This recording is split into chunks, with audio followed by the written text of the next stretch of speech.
Well, we did it again. We got another bike. A 2004 CR250. This one's rough. Got some problems. It's got some backyardigan things going on. Anyway, guys, I'll show you how we get started again. Jump out there, give this bike a good clean. This isn't the whole bike. I'm trying to use a microphone. I'll show you guys. Look at it. I got a little microphone. No, it's on, thank God.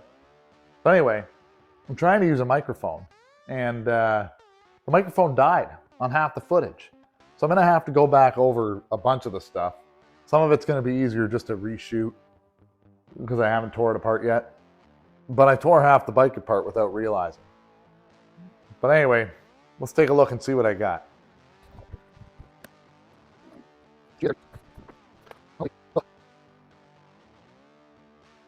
So this is what's going on with the rear brake. And I hope it's not stripped, but it probably is. You can see it's definitely not in properly. We'll find out. It's missing the hanger for the rear exhaust. The water pump's leaking. It started leaking on me when I took it for a ride. It's got a lot of spooge, just like most of them do that aren't taken care of. Both rads look a little bent. It's got a little ding in the air box here. I don't know what's happened. Probably the pipe melted the air box.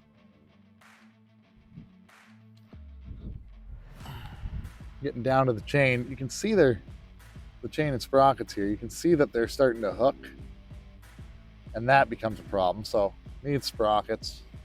Not the end of the world. We usually do chain and sprockets on every bike. You know, maybe the guy used it as his hunting bike. I don't know. Bottom roller, it spins, it looks okay. Top one, she seized right up. I don't know. There's something. This screw, that's the wrong screw. He's put the wrong bolt in, so hope it's probably stripped. But it has wedged the top roller. That's not right. Those bolts are supposed to be a certain length for a reason, so you don't do that. Got a Tusk shifter on it. The shifter's not wore, so he's replaced that recently. You always want to check here, to see if there's up and down play at the connection.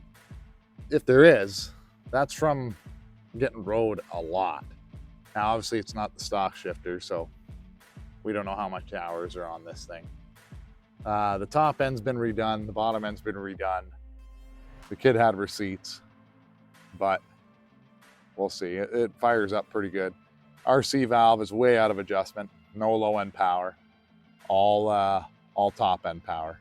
So another bike where the RC valve is adjusted wrong. All sorts of stuff going on with the carb. It's missing half the vent hoses. But the pipe's not horrible. It's rusty. We can clean that up. May have to strip this pipe. We'll see. Got a couple dents, but no major dents, and not like the O2 we just had that was really beat up. Now somebody's decided to play half Ronnie Mac and cut this front fender down. It's pretty twisted, all the plastics just kind of beat up. Again, needs a front tire. Now, front tires wear out, but I don't think I've ever seen one this bad. It is beat up. She is, road tires have more tread than that. Fork seals are leaking. I'll have to take a look at the fork seals. The rads are so bent over here that when you turn the front end, when I rode this bike and I thought it's going to need steering stem bearings because it kept wanting to pull straight. Well, it kept wanting to pull straight because it kept hitting on the rad things on both sides. So it really felt walky when I was riding it. Oh, another thing here. This is not the right bolt. This bolt is loose. by hand somewhat. I hope he didn't strip it, but he might have. We'll have to take a look. There's no play in the wheel bearings, so that's a good sign. They're solid. But yeah, that front end, I thought for sure that there was something wrong with the steering stem bearings. When we get, let's take these out right now. Oh yeah, they're fine actually. They feel pretty good. Now we'll take them apart probably and grease them up, but these poor cradles were bent, the louvers were bent so bad that this bike, oh, and the throttle cable, the clutch cable here, she's catching on the radiator because it's got it routed in the wrong spot. So that's probably why it felt, it's CNC. I'll show you. You can see that clutch cable from turning the bike. That's probably what it was. Wore right through on there and is catching on that. So it's causing a little bit of funny stuff going on when you're riding it. But that's an easy fix. The throttle cable as well.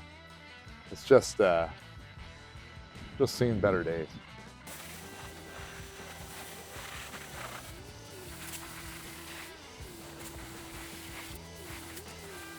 We got our simple green, guys. You know, I like this stuff. It's affordable and it works really good. So we're gonna soak the bike right down, getting it all over.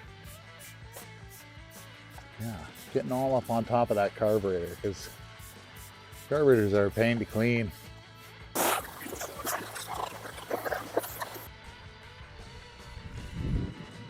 We're gonna start trying to rip some of these plastics off this bike. Got the bucket of used parts. So every time we rip a part off, we try and keep them together in the bucket. In case there's a washer or something we need later on in the build, it's just good to have. All the bolts usually go in another bucket. I'll have to grab one. Oh man, that was way too long to be in there.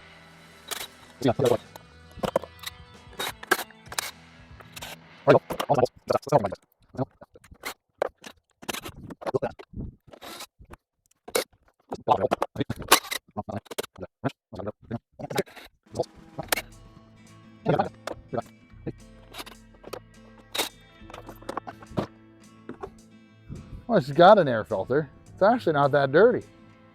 I'm really surprised.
So I've never had this happen before to me.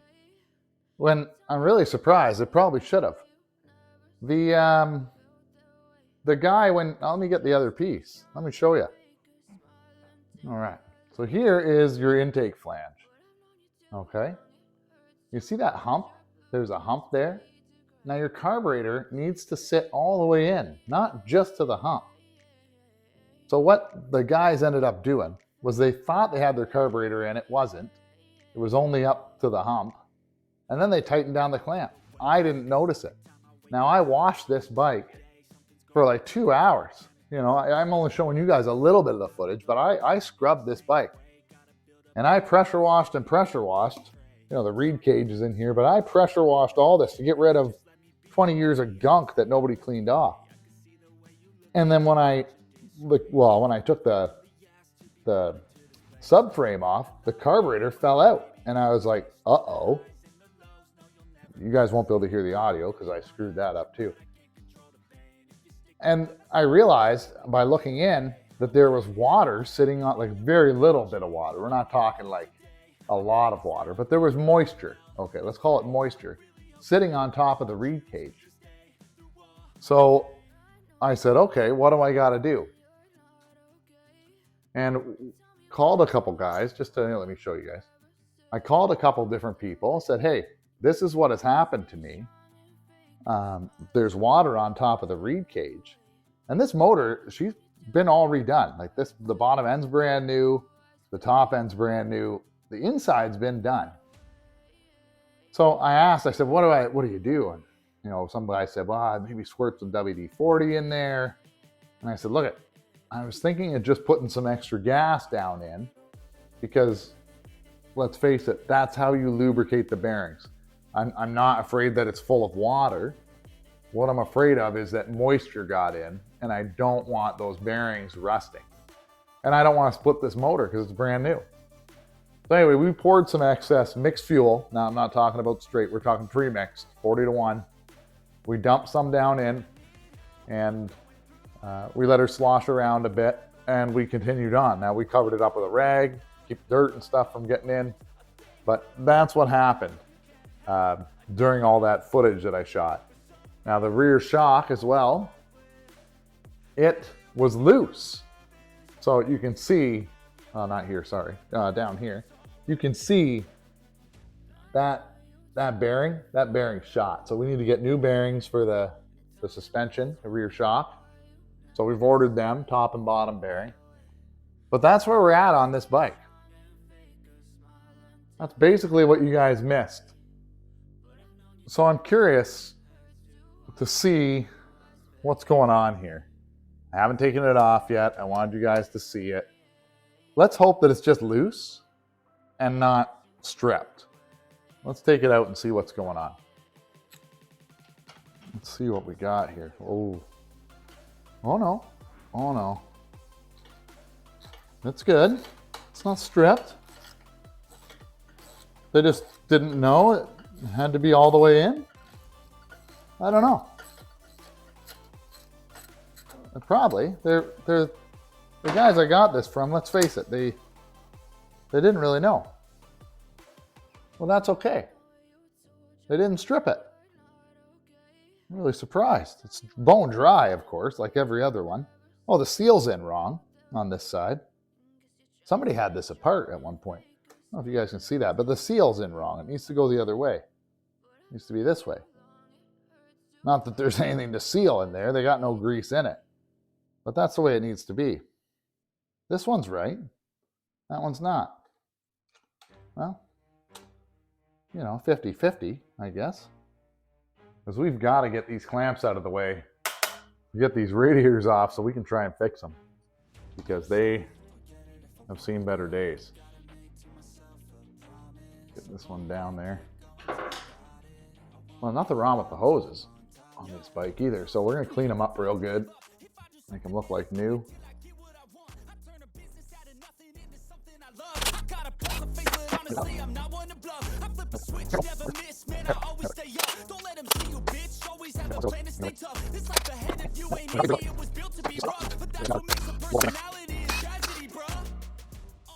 Let's see what direction it is. You think it's going to be right or wrong?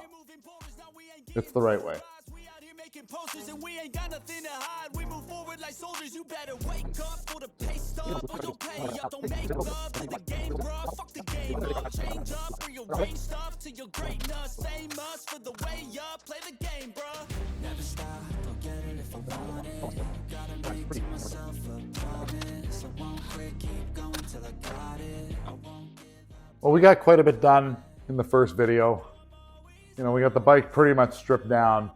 Next video, probably gonna be stripping off the swing arm, your rear brakes, rear tire, maybe get to the front end. We'll see. Maybe pull the motor. I don't really know, but we're gonna keep going with this build.